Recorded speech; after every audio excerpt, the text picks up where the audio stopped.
So I'm reading this from my friend Michael Sadler, who was a Navy corpsman, DaNang, Vietnam. As a Navy hospital corpsman, I worked triage at DaNang Hospital in 1969. Triage is the French word for the sorting and handling of casualties according to certain survivability criteria, given the availability of human and technical resources. I and my fellow corpsmen treated U.S. Marines arriving from the field of battle in various states of injury, from minor frag wounds to one case of a Marine who lost both legs and his right arm. It was a job I wanted and got. It was the best job at the hospital, but it was also the hardest job emotionally, and admittedly a bit gruesome. But with it came a lot of personal satisfaction. With a single duty doctor and no nurses, our 24 on, 24 off shift of 10 corpsmen staunched the flow of blood from sundry body holes, stabilized vital signs, ran intravenous fluids, did minor surgery on occasion, humped patients on stretchers, up to x-ray, then pre-op, and finally off to surgery. If they got to us alive, they usually stayed that way. We sent very few to the morgue. If a Marine arrived as one of many injured during a major military operation, and he was unfortunate enough to have a relatively low probability of survival, and there just wasn't time or resources available to spend on that guy, sorry, he was going to die. Who made that decision? All of us at one time or another, individually or in small groups, depending on what was happening. During periods of heavy casualties, I remember making such life and death decisions, usually confirmed by the duty doctor, but not always. And I was 20 years old at the time. One day, on a thankfully slow evening, a Marine came in all by himself via medevac chopper. He had a severe frontal head wound. But because he was the only guy in triage at the time, we pulled out all the stops. The stretcher bearer and I offloaded him from the belly of the chopper and took him quickly into triage. He had a big bandage over his forehead, but the blood was still seeping through. When I removed the bandage, I saw a huge gaping hole in his forehead, and his brains were leaking out. I checked and charted his vital signs, which were surprisingly quite normal, put in an IV, and finally applied gauze and a pressure bandage. We then humped him on his stretcher up to the short hill to the x-ray. After taking 3 shots of his head from different angles, we then waited for the results, and waited, and waited. After about 10 minutes, an eternity during wartime medical response, my patients ran out. At exactly the same time everyone in x-ray did too. Doctors, x-ray techs, and corpsmen bailed all at once. I entered the central x-ray viewing room to find out what was going on. Inside was a radiologist, an x-ray tech, and a guy who looked decidedly out of place in his camouflage uniform staring at the x-ray viewer. He was from the bomb squad. I could see the x-rays up on the screen. And from all 3 angles was the same hemisphere-shaped object, about 2 inches or so in diameter, with a little spring and connecting wires at the base, lodged near the front of the Marine's skull. He happened to be walking about 30 feet in front of a launch tube from a mortar when it tipped off its tripod and fired. The round hit him square in the forehead. As I stepped up to the viewer, the bomb squad guy explained the situation.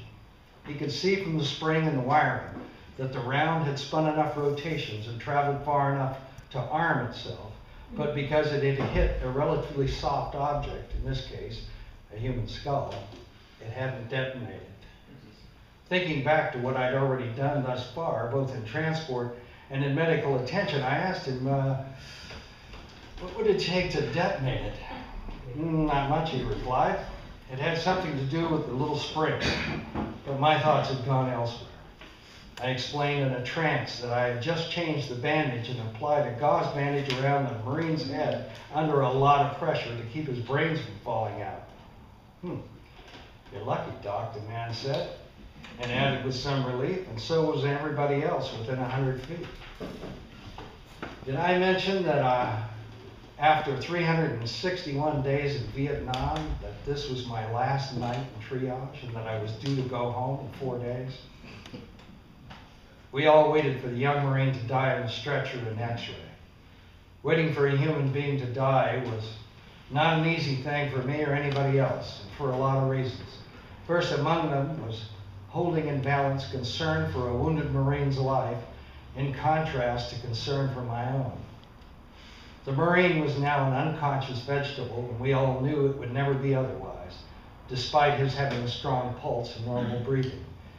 He was not going to die on his own. There weren't that many good options. Not to be flippant here, but the old pillow over the face option wasn't available, and not only for moral reasons. That added pressure might set the fucking motor round off. I suppose someone could have injected him with a lethal dose of strychnine, but that didn't seem right either. We couldn't just leave him an X-ray. Casualties were slow at that moment, but it usually didn't last that long. Then the neurosurgeon came down and volunteered to remove the round. Heroic gesture? Perhaps to him, but not for anybody else with a functioning brain. It was a stupid idea. He was the only neurosurgeon in the entire region. An anesthesiologist needed to administer the gas, nurses to assist, and fellow corpsmen in the operating room. They would all be at risk, and for what? A Navy commendation medal? The Navy captain who ran the hospital thankfully overruled it. No. The only option was to get him out of there and let him die in solitude. Where should we put him? Asked the radiologist. Notice the use of the royal we. The radiologist knew very well who'd be transporting that Marine to his destination, and it wasn't going to be him. I could only shake my head in comic disbelief. This was definitely a case of you go home with the one who brung ya. Pure and simple. And I had no thoughts of refusing the task, despite my short-timer status. He was my patient from the chopper, through triage, and into the operating room, and protocol is protocol. Besides, if I refused to do it, somebody else would have to take up the slack, and I feared the shame and the ridicule more than I feared the dying. The bomb squad guy looked at me and said, "Take him down to Lake Monsoon." Lake Monsoon wasn't really a lake, but rather a huge catch basin at the foot of the hill, currently empty due to the lack of rain. I returned to the X-ray room and broke the news to the stretcher carrier. He took it rather well, considering. As we made our way out of the X-ray facility into the humid and evening air, I focused my fear on only one thing. Do not, under any circumstances, including a rocket attack at this very moment, drop this fucking stretcher. In the longest and most time-consuming 300-foot walk of my entire life, there were two competing fears in my head fighting for ascendancy. First, that I would, in my haste to get this thing over, lose my grip, trip, stumble, and drop the stretcher, kaboom. So I walked very slowly, very carefully, down the walkway towards Lake Monsoon. But soon the second fear kicked in. In taking too much time to make the journey with such a load, my muscles would eventually fill to overflowing with lactic acid, start to twitch, and then ultimately fail, resulting in me dropping the stretcher anyway. Kaboom. I stuck with the tortoise approach. Take one small step at a time, one foot in front of the other, deal with everything else later, if there is a later. I found myself staring with unblinking eyes into another set of unblinking eyes, those of the 19-year-old seaman's apprentice across from me, walking backwards, holding up his end of the stretcher. It wasn't really fear that gripped both of us, but rather the pressing need for caution. Words weren't necessary because we were both watching for exactly the same thing. An eye twitch, a slight tremor in the movement, a slip of the hand, a stumble, something that would signal in advance immediate disaster. But then it dawned on me. If it happens, the explosion will be so quick and huge, it'll be too late to do anything about it. There's really no escaping from a live round sitting less than a foot away from my crotch. So I put one foot in front of the other, take it slow, take it careful. With everyone evacuated beyond my sight, we had a clear path down the walkway towards Lake Monsoon. It's the only time in my life I've ever felt a lot of eyes glued on me. I guess if we had blown it, pardon the pun, they'd all at least have had a good war story to tell. I had a long time to think on that 300-foot journey, and while my first thoughts were definitely fearful ones, they soon gave way to other thoughts, such as this Marine's life cut short by the collateral damages of war, and a family member opening the front door to a Marine in a uniform bearing very, very sad news. And I also remember thinking, Jesus, is this how it ends? After surviving unscathed for this long and on my last night of duty, being in the wrong place in the wrong time just fucking once? We carefully made our way across the access road down the short but steep bank of Lake Monsoon and then carefully laid the stretcher in the sand. I remember saying a few parting words to the Marine, but that brief moment shows up more like a silent dream than anything else.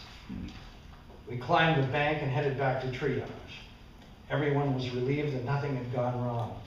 Then the chief corpsman came up, shook my hand, and said, "Congratulations, Sadler. You're officially off duty." I shook hands all around and walked back to my barracks for a good night's sleep. The next morning, I stayed in the barracks while the guys from the bomb squad sandbagged the still technically alive Marine's shoulders and blew his head off. Later, I heard several guys who witnessed the detonation talking about how it was all so cool. For me, it wasn't. 4 days later, on February 28, 1970, officially an adult at 21 years old and still in possession of my crotch, plus all my fingers and toes, I got on a plane and flew back to California. And 40 years later,